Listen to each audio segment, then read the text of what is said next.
Hello and welcome to our collective reading for the new moon in Aquarius, coming to us this Thursday on the 11th.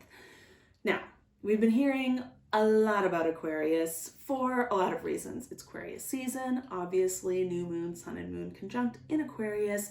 That grand conjunction was just in Aquarius, which brought up a lot of talk about the age of Aquarius that we've been hearing about in beautiful song form for a very long time. Thank you, Hair. And this is not going against anything we hear about the age of Aquarius, okay? Aquarius is, yes, individualistic, right? Like can't be contained, not into social norms. But a lot of times what we sort of gloss over when speaking about Aquarius is how that extreme individualism pairs with an extreme dedication to and awareness of the collective, right? Aquarius doesn't want to just be free themselves. They want us all to be free to be you and me, right? This like big awakening of who we are, what we can become, all of this beautiful stuff. Now, what I am looking at here in this reading is yet another invitation to that end in tarot card form. We have the moon in the center, the moon with the 9 of Cups. So that's really telling us that the center of this moon is about looking deep within at the deepest reflection of ourselves, right? That true mirror of the self that we have to dive very down, that we have to dive very deep down into the darkness to see. And when we do that, not only do we get to see our true reflection, that helps us, 9 of Cups, with expanding, maturing our wisdom in the emotional realm, okay? So probably identifying some ways that we can grow a little bit more, even while we pat ourselves on the back for how great we've gotten in the emotional realm up until this point, okay? How we've gotten here, we've come through the Hanged Man. Radical shift in perspective. Tell me about it, right? I open a newspaper, say no more, right? Like, yes, radical shifts in perspective all over the place, everywhere, for everyone. Internal, external, personal, global, collective. All of these different shifts in perspective have been happening. Now we get into the reflective part. Now, down below, we have the Queen of Wands in line with the Tower, which is in us, in ourselves, okay? This Tower card, along with the Death card and the Ace of Swords up here, coming through the Hanged Man, going towards the Hierophant over here, okay, there's a lot of tearing down to build back up. And seeing that Tower card in this position, in this most deeply held, deeply personal position, that lets us know that it's time. It is time. There's no time like the present, like this present week, like this new moon in Aquarius, for a radical tearing down of all of our shoulds. That's my shorthand for what the Tower card represents. Okay, the Tower cards are all of those shoulds, or that's just how it is. Those are the two little phrases, little keywords that let you know, this isn't actually just how it is. This is just a tower that I have built up. And then you can decide, do you want to keep it or not? Maybe you want to knock it down. We're going to be looking for the ones that we can knock down. And as we do, that frees up space, Queen of Wands, for us to begin to conjure, to move through our world, to intuit our world, to see what we're drawn to instinctually that really resonates with our heart, okay? With that water element of the Queen. Everything needs to be in alignment with the heart. Well, great thing we have that 9 of Cups too, leveling it up a bit, right? Now I mentioned the Death card and the Ace of Swords up here. Death is a release. Tower is a crashing down, okay? So they're similar. They serve similar functions, but they're different. The experience is different.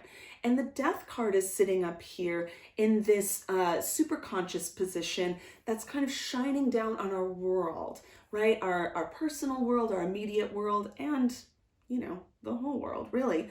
So a lot of release, a lot of burning away the old ground, the old dry shrubs, so that the new shoots can come up, okay? We've got to clear the way for what's going to come up. And this Ace of Swords over here is sitting in hopes and fears, right? Do not be afraid to see the truth of what needs to die. I'm going to say it again.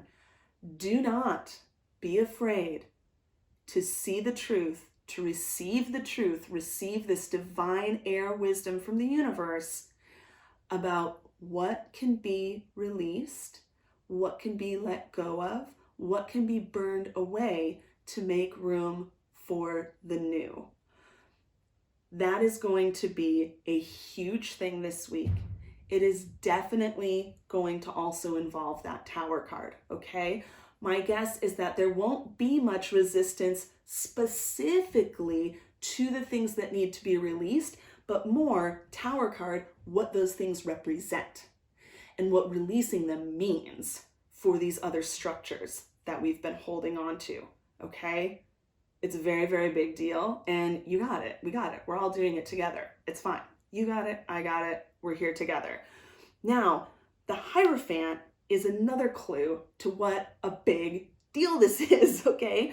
So the Hierophant card is in how we meet the situation, how it comes back to meet us.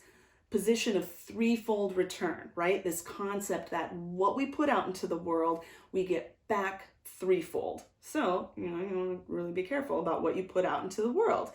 With the Hierophant, it's this elevation, this extension, this stretching in divine wisdom, in divine teaching, receiving teachings, seeking out spiritual teachings, and also allowing yourself to step into the role of the spiritual teacher when that comes up, okay? When you are called upon.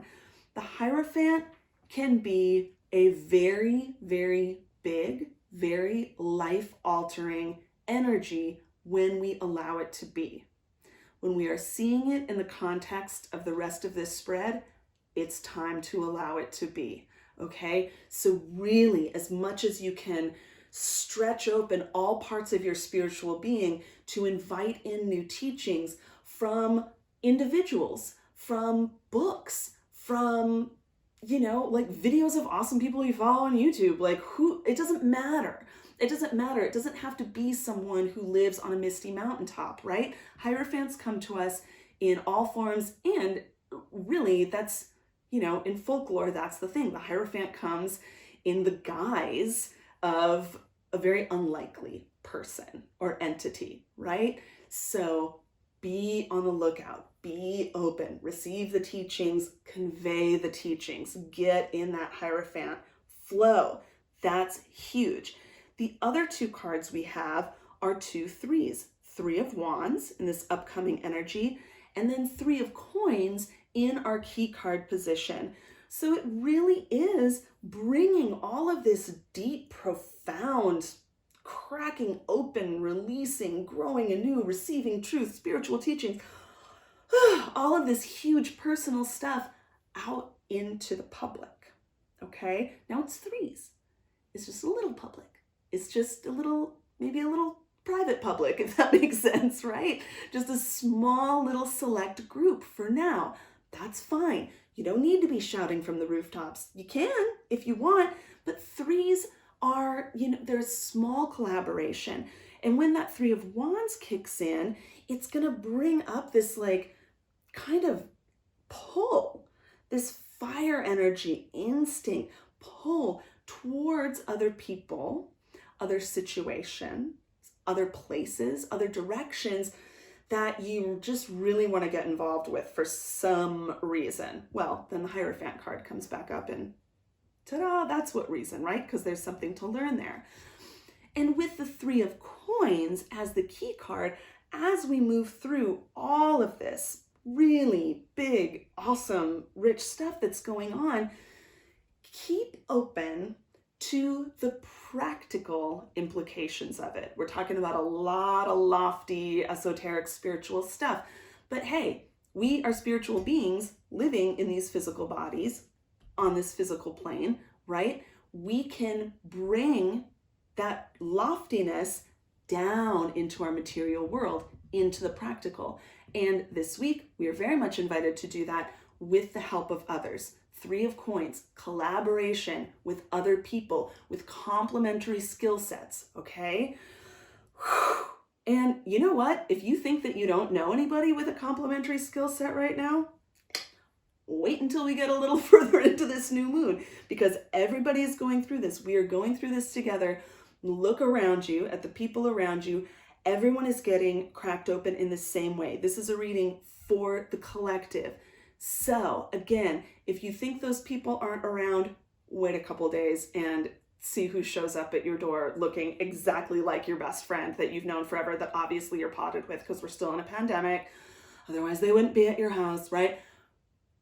That person is going to be a new person as well. They're going to be the same old person and a brand new, amazing new person. And that is not a contradiction in terms. Okay. I'm always so excited, right? I'm always so excited about all the readings. This one, even more, if you like, do you believe me? I hope that you believe me. Even more excited about this one than usual. I have a ritual for the new moon in Aquarius that I will be posting on my blog either later today or tomorrow morning on elementalpowertarot.com. So, take everything that we've looked at here, see how it feels to you, and then you can use that to work with the ritual guide that I wrote for you. Okay?